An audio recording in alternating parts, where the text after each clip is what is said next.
Hey everybody, it's Rob from Flailthroughs. This is Gundam Battle Operation 2, and this is another request from Hunter Darkwolf, who wanted the Gundam Mudrock all in black in space. And that's, well, here we are. Mudrock, of course, is a support that starts at, I believe, 450, and still does really solid damage. Has a non-charging but fast-firing and beam rifle that doesn't overheat particularly easily. So it's basically kind of a glorified beam spray gun on some level, but that's with the power Mudrock has to put behind it, that's not that bad. And it has shoulder cannons. It's kind of a series of compromises. Nothing except for the beam rifle has a lot of ammo because the Mudrock can put out damage so many different ways. So it has really good cannons, which, as you can see, can do 2,000 to a Gaplin. I think this is probably the level 2 or 3 Mudrock, since this is since that was a Gaplin I'm fighting. I think it's a 500 room, and I see a Psycho Zaku, so 500 sounds right. I think that starts at 500. So yeah, yeah, it's still relatively solid. Buffs might not hurt at this point, but it does fairly well, especially if you can get a good bead on things. And what did I... Oh, I got hit by the bird lime on the Mark II. So, luckily for me, it is out of boost, so I have time to get back up and try and kill it before it kills me. I don't know that I'll succeed, but I'm sure going to try.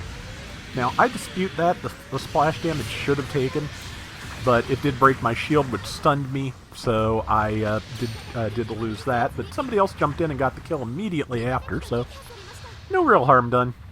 Okay, got to be the level 3 Mudrock at 550 then, because I see a GPO-1FB on our team. So yeah, I can never remember what cost these are when I'm doing the voiceover. I don't have that kind of memory, really. The functional kind is the kind I don't have, incidentally. But let's see what we get. 2270 to 13. Okay, excuse me, 3000 to 1300. It's a good start for sure. Support fire coming through from both sides, and I'd just like to not be in it. So I'm heading this way and hoping I will be in neither. There's at least one of them going by, and I'm not it. Ah, that one almost hit the enemy. So let's see, tagged it with one beam shot. Grenade launcher is reloading. Grenade launcher will stun with 2 or 3 hits. So, and used my aerospace gimbal to hit that, and yeah, it is a 550 room, and I managed to get a kill. So, and got an assist there. This isn't an ace match or anything, so just whatever we can do, and if we stick together, it looks like we can do fairly well. 5,500 to 1,900 now. Yeah, as I recall, we kind of get split up, and it gets a little hairy later, but also I'm accidentally hitting people, which not what I meant to do. Luckily, I hit them with grenades, so that's a harder thing to stun with than with the cannons. But yeah, as you can see, all black Mudrock. I went with matte black. I thought it would blend in a little bit better. Don't know if it did or not, but that's what I did. Hit that GPO-1FB shield. Managed to stun it finally. I think somebody else might have gotten the stun after I tagged it a couple of times. Not sure, but it's about to die. There we go. And let's see, number 5 is calling for support, but it's right next to the rest of us, so I think it's about to have support. Yep, that GPO-3 is very dead. The Gaplin is not, but I'm the one who's the most at risk from that. And I should probably be paying more attention to it, because it is paying attention to me, best as I can tell. There's that Mark II again. And landed a shot there. Landed another shot. I'm working the Mark II because it's what I can do the most damage to. Also hoping to destroy the backpack so it loses all of its mobility.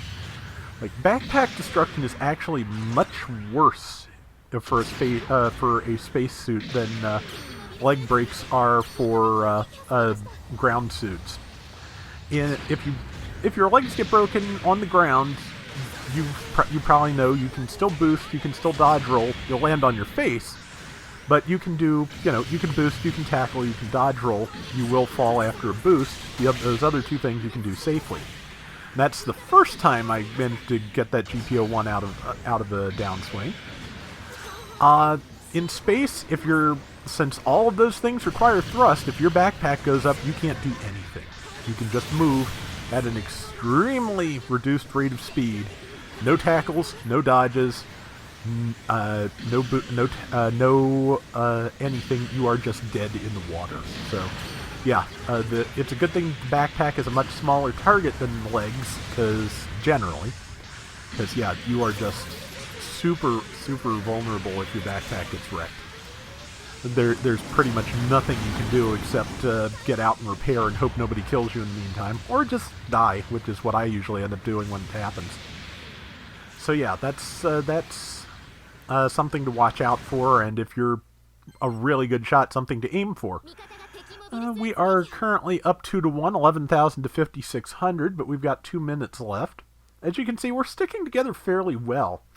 The G3 seems to be fighting something closer to the enemy base, but otherwise, yeah, everybody's all in the same place. They seem to be focusing fire, and that is pretty much the key to success. Stick with the team and shoot what they shoot.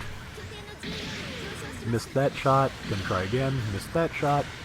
Remembering it has Vulcans, but I forgot to put them on my quick swaps because I have not used Mudrock in so long that I'm not set up for more than 4 weapons on it. So, yeah.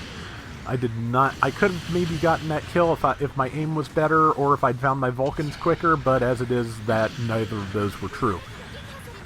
Let's see, there is 3,200 damage on, I think it's the GPO3, yeah, because it's got the big skirt. There's my second grab on the GPO-1FB, and, yeah, let's see. Support fire's coming in. I am right smack in the middle of it. I'd like to not be, but I'm kind of hoping that they will be. So far I'm not.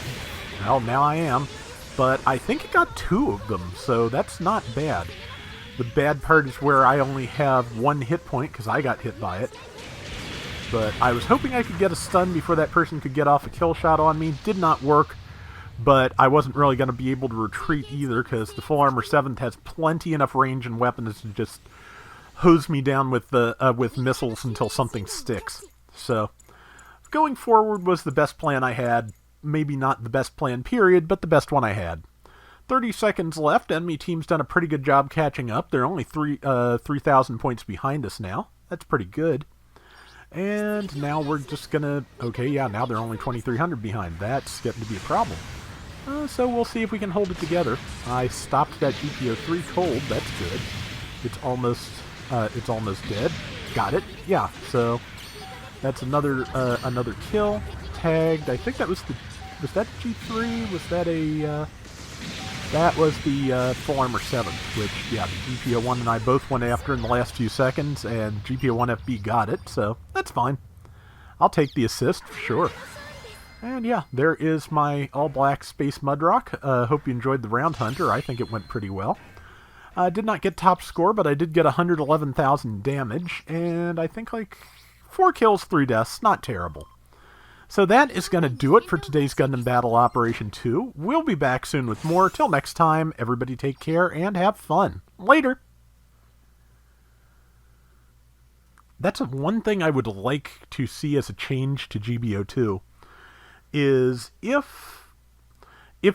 has 3 sets of presets for every mobile suit you own at every level. You can set up 3 different sets of equipment and quick swaps for every MS.